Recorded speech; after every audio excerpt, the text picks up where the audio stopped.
அனைவருக்கும் வணக்கம். Welcome to Krishoba academy. Krishoba அகாடமியிலிருந்து உங்கள் கணேசன். ஃப்ரெண்ட்ஸ், இன்னைக்கு நியூஸ் பேப்பர் பார்த்துருப்பீங்கன்னு நினைக்கிறேன். கண்டிப்பாக இந்த நியூஸ் நிறைய பேர்த்துக்கு தெரிஞ்சிருக்கிற வாய்ப்பு இருக்குது. இப்போ வரக்கூடிய குரூப் 4 பதவிக்கு பார்த்தீங்கன்னா 20 லட்சம் பேர் விண்ணப்பித்துள்ளனர். அதாவது இப்போ நம்மளுக்கு தெரியும் 6244 போஸ்டிங் இருக்கு. அதுக்கு விண்ணப்பித்தவங்க மட்டும் பார்த்தீங்கன்னா 20,37,094 பேர் விண்ணப்பித்து இருப்பதாக டிஎன்பிஎஸ்சி தெரிவித்து இருக்கிறது. அப்போ ஒரு இடத்துக்கு பார்த்தீங்கன்னா 326 பேர் போட்டியிடுகின்றனர். இப்போ இதில் பார்த்தீங்கன்னா 6244 பேரில் நம்மளும் ஒருத்தராக இருக்கணுங்கிற இது உங்களுக்கு கண்டிப்பாக இருக்கணும். இதில் பார்த்தீங்கன்னா சில சமயத்தில் நம்ம என்ன பண்ணுவோம்னு பார்த்தீங்கன்னா, நான் அப்படி படிச்சிருந்தேனா, நான் இப்படி இருந்திருந்தேன்னா, நான் அப்படி இருந்திருந்தேனான்னு இது பார்த்தீங்கன்னா நீங்கள் ஒரு காலகட்டத்தில் வாழ்க்கையில் இதை கண்டிப்பாக சொல்லுவீங்க. நான் அப்போ மட்டும் அப்படி பண்ணியிருந்தேன்னா இப்போ நல்லா இருந்திருப்பேன் அப்படிங்கிறது பார்த்தீங்கன்னா கண்டிப்பாக இது ஒவ்வொரு மனிதருக்கும் பார்த்தீங்கன்னா அந்த நாணோதயம் வர்ற மாதிரி ஒரு இடத்துல வரும். அதனால பார்த்தீங்கன்னா இப்போ போடக்கூடிய முயற்சி இந்த குரூப் 4 பதவி தான் உங்களுக்கு பார்த்தீங்கன்னா ஒரு லாஸ்ட் சான்ஸாக நினச்சிக்கோங்க. இதுக்கு நம்ம எப்படி முயற்சி எடுத்தோம், கடினமாக படிக்கிறோம், எல்லாம் பண்ணிக்கிட்டே வர்றோம். அதை நம்ம கண்டிப்பாக இந்த போஸ்டிங்கை நம்ம கிடைக்கணும் அப்படிங்கிற அந்த வெறி உத்வேகம் வரணும். யார் என்ன சொன்னாலும் அந்த உத்வேகங்கிறது பார்த்தீங்கன்னா உங்களால் மட்டும்தான் முடியும். இதுக்கு பார்த்தீங்கன்னா நீங்கள் ஷெட்யூல் போட்டு படிங்க, இப்படி படிங்க, அப்படி படிங்க, காலையில் எழுந்திரிச்சு படிங்க, எல்லாம் எது சொன்னாலும் அந்த உத்வேகங்கிறது உங்ககிட்ட இருந்து தான் வரணும். அந்த உத்வேகம் எப்படி கொண்டு வர்றது? அது பார்த்தீங்கன்னா இப்போ நம்ம இருக்கிற சூழ்நிலை இப்படி இருக்கு. அது பார்த்தீங்கன்னா நீங்கள் குடும்பத்தில் மூத்தவராக இருக்கலாம். நீங்கள் வேலைக்கு போனால் தான் உங்கள் குடும்பமோட அந்த எக்கனாமிக் வைஸ் கொஞ்சம் இம்ப்ரூவ் ஆகலாம். இது மாதிரி ஒவ்வொருத்தருக்கும் ஒவ்வொரு தேவைகள் இருக்கும். இந்த வேலை கிடைச்சா நான் இப்படி மாறிடுவேன் அப்படிங்கிறது. அதனால அந்த மாற்றத்தை டெய்லி உங்க மனசுக்குள்ள கொண்டு வாங்க. இந்த போஸ்டிங் கிடைச்சா என் வாழ்க்கை இப்படியெல்லாம் மாறப்போகுது. அந்த இதை பார்த்தீங்கன்னா நீங்க காலையில 5 மணிலேருந்து படித்தாலும் சரி, 6 மணிக்கு எந்திரிச்சு படித்தாலும் சரி, இதை காலையில் ஒரு நிமிடம் அப்படியே கொஞ்சம் அமைதியாக உட்காந்து திங்க் பண்ணி பாருங்க. இது கிடைச்சா நம்ம எப்படி மாறப்போகிறோம் அப்படிங்கிற அந்த எண்ண ஓட்டத்தை டெய்லியும் கொண்டு வாங்க. இப்போ உங்களுக்கு ஜூன் 9ஆம் தேதினா இன்றிலிருந்து கணக்கு வச்சாலே உங்களுக்கு 90 நாள் இருக்குது. இப்போ நம்ம சொல்லி நீங்கள்லாம் படிச்சுட்டு வர்றீங்க. சில பேர் பார்த்தீங்கன்னா இதுக்கு ரிவிஷன், அதாவது நோட்டிஃபிகேஷன் வர்றப்பவே ரிவிஷன் பண்ணுற ஃப்ரெண்ட்ஸு, அதாவது ஸ்டூடெண்ட்ஸ் எல்லாம் இருக்காங்க.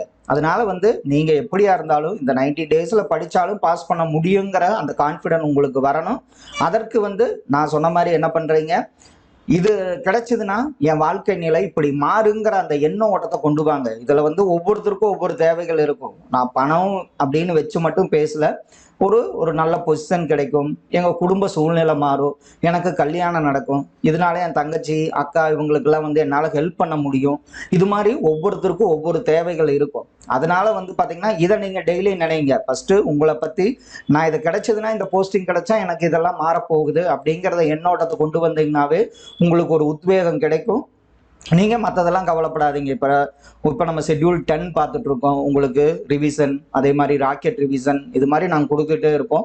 ஷெட்யூல் 15 முடிஞ்சால் உங்களுக்கு ப்ரீவியஸ் இயர் கொஸ்டின்ஸு எல்லாம் கலந்து, ஜிகேனா எல்லாம் கலந்து உங்களுக்கெல்லாம் பார்த்தீங்கன்னா ரிவிஷன் வந்துக்கிட்டே தான் இருக்க போகுது. எங்கள் டீம் அதுக்காக கண்டிப்பாக உங்களுக்கு இப்போ போகிற எஃபர்ட் விட இன்னும் அதிகமாக நாங்கள் போடத்தான் போகிறோம்.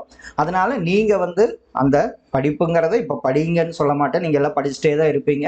இன்னும் அந்த வெறி உங்களுக்கு வரணும். எனக்கு அந்த போஸ்டிங் அந்த 6244 நானும் ஒருத்தர் அப்படிங்கிறத வச்சுட்டு படிங்க, கண்டிப்பாக வெற்றி கிடைக்கும். அதனால இந்த 6244 20 லட்சம் பேர் விண்ணப்பிச்சிருக்காங்களா, இதெல்லாம் நமக்கு எப்படி கிடைக்கும்? இது பார்த்தீங்கன்னா ஒரு நெகட்டிவ் தாட்டாக கொண்டு போகாமல் அந்த 6244 பேரில் கண்டிப்பாக அதில் ஃபர்ஸ்ட் எடுக்கிறவரும் ஒருத்தர் இருப்பார். அவரும் எப்படி முயற்சி பண்ணியிருப்பாரு, இப்போ முயற்சி பண்ணிக்கிட்டு இருப்பாங்க. அது மாதிரி நீங்களும் பார்த்தீங்கன்னா அந்த 6244 பேர்ல நானும் ஒருத்தர் அப்படிங்கிறத மனசுல நினைச்சுங்க. உங்க குடும்ப சூழ்நிலை மாறப்போகுது. அதுக்கு நீங்க அந்த முயற்சியை கைவிடாம படிச்சுட்டே வாங்க. இப்போ நம்ம சொன்ன மாதிரி இப்போ நீங்கள்லாம் பார்த்தீங்கன்னா நம்ம படிச்சுட்டே இருப்போம். அது கன்ஃபியூஸ்டு ஸ்டேட்டாக அப்படியே இருக்கும். நம்ம என்ன படித்தோம், போன வாரம் படிச்சது இந்த வாரம் தெரியல, அதை பற்றியெல்லாம் கவலைப்படாதீங்க. உங்களுக்கு அதற்குரிய ரிவிஷன் எல்லாம் வந்துட்டே தான் இருக்கும். அதை நீங்கள் பார்த்துட்டே வாங்க. அப்பப்போ இப்போ 1 மந்த்துக்கு முன்னாடி படிச்சேன்னா அதை வந்து ஒரு ஹாஃப் டே வந்து அதுக்குன்னு டைம் கொடுத்து ரீகால் பண்ணிகிட்டே இருந்தீங்கன்னா எப்போவும் மறக்காது. அதனால முயற்சி எடுத்து படிங்க. கண்டிப்பாக உங்களுக்கு வெற்றி கிடைக்கும். அந்த 6244 பணியிடங்கள்ல உங்களுக்கு ஒரு போஸ்டிங் இருக்குது அப்படிங்கிறத நீங்கள் ஆணித்தரமாக நம்புங்க. நம்மளைனா மற்றவங்க எப்படி நம்புவாங்க? உங்களை நம்புங்க. அதற்குரிய முயற்சி எடுங்க. அதே மாதிரி பார்த்தீங்கன்னா படிக்கிறேன்ட்டு இதை வந்து நான் ஆல்ரெடி சொல்லியிருப்பேன்னு நினைக்கிறேன். ஒரு ஸ்டூடெண்ட் பார்த்தீங்கன்னா இரவும் பகலாம் அவர் வந்து பிஇ சிவில் படிச்சுட்டு குரூப் 2 குரூப் 4க்குலாம் ப்ரிப்பேர் பண்ணிட்டு இருந்தாங்க. ஆனால் கடைசியில் பார்த்தீங்கன்னா உடல்நிலை பாதிச்சிருச்சு. அதனால காலையில் முடிஞ்சா கொஞ்சம் வாக்கிங்கு, தியானம் இது மாதிரி ஏதாவது பண்ணுங்க. அதாவது ஆரோக்கியத்துக்கும் கொஞ்சம் டைம் செலவு பண்ணிட்டு படிக்கிறேன்ட்டு ஆரோக்கியம் கெடுத்துட்டா நம்ம போய் அதற்கு மேலே அங்கே போய் எதுவும் பண்ண முடியாது. அதனால ஆரோக்கியத்துக்கும் கொஞ்சம் கவனம் செலுத்துங்க. கண்டிப்பாக உங்களுக்கு வெற்றி கிடைக்கும். 20 லட்சம் பேர் என்ன 40 லட்சம் பேர் விண்ணப்பிச்சிருந்தாலும் உங்களுக்கு அதற்குரிய உங்களுக்குரிய இடத்தை வந்து யாராலும் தட்டி பறிக்க முடியாது. அதனால படிச்சுட்டே வாங்க. All the best. நாங்கள் இருக்கோம், கவலைப்படாதீங்க. Thank you all.